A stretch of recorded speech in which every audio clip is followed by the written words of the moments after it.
کی بخشش سے مدد دیتی ہیں، اور تمہارے پروردگار کی بخشش کسی سے رکی ہوئی نہیں۔ دیکھو ہم نے کس طرح بعض کو بعض پر فضیلت بخشی ہے،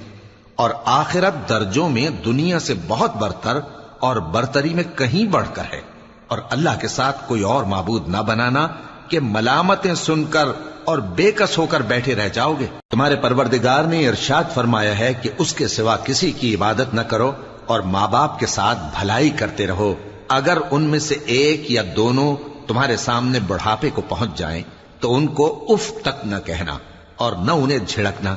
اور ان سے بات ادب کے ساتھ کرنا، اور عجز و نیاز سے ان کے آگے جھکے رہو، اور ان کے حق میں دعا کرو کہ اے پروردگار، جیسا انہوں نے مجھے بچپن میں شفقت سے پرورش کیا ہے، تو بھی ان کے حال پر رحمت فرما۔ جو کچھ تمہارے دلوں میں ہے تمہارا پروردگار اس سے بخوبی واقف ہے۔ اگر تم نیک ہوگے تو وہ رجوع لانے والوں کو بخش دینے والا ہے۔